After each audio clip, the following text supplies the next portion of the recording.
Today, we're going to dive into a single, really powerful line from the poet William Blake. And honestly, it might just change the way you think about, well, pretty much everything, from knowledge and love to the very nature of truth itself. So, let's get into it. All wholesome food is caught without a net or a trap. Now, at first glance, that sounds like some simple, rustic advice, right? But with a guy like Blake, there is always something deeper going on. What is he really trying to tell us about how we feed our minds and our souls?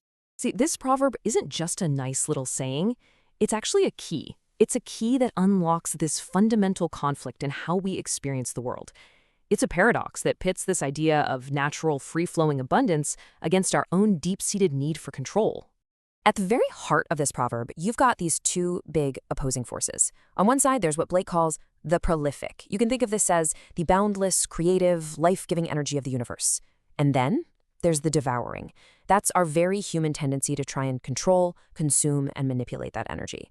So Blake's proverb is really a challenge. Which one of these forces is going to guide you? Okay, so to really get this, let's break down the central metaphor here. Are we the hunter out there setting snares and traps for reality? Or are we the receiver, just open to the gifts the universe has to offer? So, on one side, you have wholesome food. This represents that spontaneous, divine wisdom, the kind of truth you just stumble upon, that comes to you freely. But on the other side, you have the net or trap, and that symbolizes all of our calculated frameworks, rigid logic, dogma, social rules, all the tools we use to try and force truth into a neat little box that we can control. Now, it's pretty easy to spot these kinds of traps out in the world, but here's the thing. Blake argues that the most dangerous traps of all are the ones we set inside our own minds.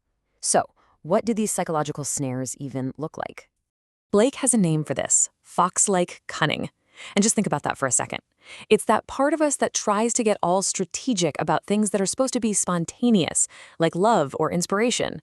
It's when you have a hidden agenda, when you're trying to manipulate a situation to get the emotional or intellectual food you're craving, instead of just being open and letting it come to you. And this right here is the consequence, and it's a gut punch. The second you try to trap a living truth or a genuine human connection, you kill it. It stops being this dynamic, breathing reality and just becomes a dead thing that you own, like a trophy on a shelf. This is where we fall into what Blake calls intellectual vanity. It's this arrogant belief that our perfect little systems and categories can somehow contain an infinite reality. We try to chop up the entire universe into these tiny, manageable pieces, and in doing so, we basically poison our own ability to experience its true, breathtaking vastness. And this habit of setting traps, it doesn't just stay in our heads. We project it outward. We build it into the very institutions that run our lives. And Blake, well, he saw these devouring traps everywhere. For Blake, the great nuts of society were institutions like the church and the state. He saw their rigid dogmas, their systems of law and punishment, as these massive, elaborate traps designed specifically to catch and regulate the free human spirit, what he called the poetic genius. And the result of all this? Well, it's pretty grim. Blake uses this really provocative language, calling them prisons and brothels, to describe a world where these systems capture people, turn them into products, into cogs in a machine, completely stripped of their divine, creative spark. So this brings us to what might be the deepest layer of this whole proverb, a fundamental clash between two ways of being, the living versus the constructed, the organic versus the mechanical. I mean, just think about the difference. Wholesome food is organic. It's part of the living, flowing, dynamic energy of life. A trap, on the other hand, is purely mechanical. It's this static, artificial thing that's designed for one purpose and one purpose only: to stop motion, to end life. It's a piece of deceptive machinery. As Blake famously put it, a trap is an improvement on the hunt, just like a straight road is an improvement for travel. But these so-called improvements, they come at a cost, a huge cost. They completely eliminate the winding, unexpected, and ultimately more nourishing path, and they flatten our spiritual journey into something predictable and frankly sterile. So after all that, how do we escape the traps? How do we find this wholesome food? How do we learn to feast on reality as it actually is, in all its messy glory? Blake's answer is that the palace of wisdom isn't some fortress you can conquer. You can't lay siege to it with logic. You can't snare it with dogma.